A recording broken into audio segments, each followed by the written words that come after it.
మీరు ఇందాక స్పీచ్‌లోనే చాలా విషయాలు చెప్పారు. ఈ సినిమాలో ఇంకెన్ని విషయాలు చెప్పబోతున్నారు?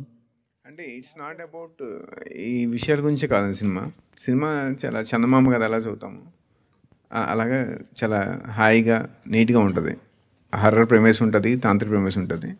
దాంతోపాటు చిన్న చిన్న మనం ఎక్కడైనా చెప్పగలిగితే అక్కడ ఇలాంటి ఇన్ఫర్మేషన్ చెప్తూ వచ్చు. అంటే మైథాలజీ టచ్ కూడా ఇచ్చారు కదా! అవునండి.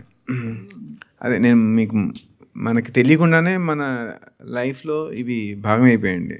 రామాయణ, మహాభారత కాలం నుంచి తాంత్రిక విద్యలు ఇవన్నీ ఉన్నాయి. అదే నేను చెప్దాం అనుకున్నాను. అంటే ఇప్పుడు టెక్నాలజీ ఎంతో డెవలప్ అయింది. అసలు మంత్రాలు, తంత్రాలు అనేది ఎవరు పట్టించుకోరు ఇప్పుడు. ఇలాంటి టైంలో ఇలాంటి సినిమా తీయాలని ఎందుకు అనిపించింది? అదేనండి, ఇట్స్ అవర్ సైన్స్. ఇప్పుడు టెక్నాలజీ డెవలప్ అయింది. ఇంకా జలుబుకి మనకు మాత్రం లేదు. జలుబు వస్తే వారం రోజులు జలుబుతో బేర్ చేయాల్సిందే. సైన్స్ అనేది ఏంటంటే ఉన్న ఫ్యాక్ట్స్నే చూపిస్తుంది, ఉన్న ఫ్యాక్ట్స్నే ఎక్స్ప్లోర్ చేస్తుంది. ఇంకా మనం చూడని విషయాలు చాలా ఉంటాయి కదా. కానీ మంత్రాలకు చింతకాయలు రాలవని సామెత కూడా ఒకటి ఉంది కదా. అవునండి, అదేనండి. ఇప్పుడు జనాల్లో కొందరు మంత్రతంత్రాలను నమ్ముతారు, కొందరు నమ్మరు. నేను నా కొడుకు పుట్టేంత వరకు నేను నమ్మేవాడిని కాదు. తనకేమైనా చిన్న ఇబ్బంది వస్తే దిష్టి తీస్తే తగ్గిపోయేది ఎప్పుడు ఫంక్షన్కి వెళ్తే. అది చెప్పలేము, మన ఇంట్యూషన్ కొన్నిసార్లు నిజం అవ్వచ్చు.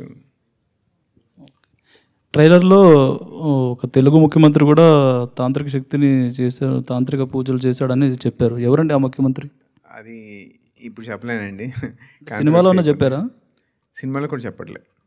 మరి ఆ ముఖ్యమంత్రి ఎవరో చెప్తే బాగుంటుంది. అది మీరు జర్నలిస్ట్ కదండి, మీరు కనుక్కోవచ్చు. అది న్యూస్ ఆర్టికల్లో కూడా పడింది, ఇండియన్ ఎక్స్ప్రెస్లో పడింది. సో ఓకే అండి, థ్యాంక్ యూ. అనన్య గారు.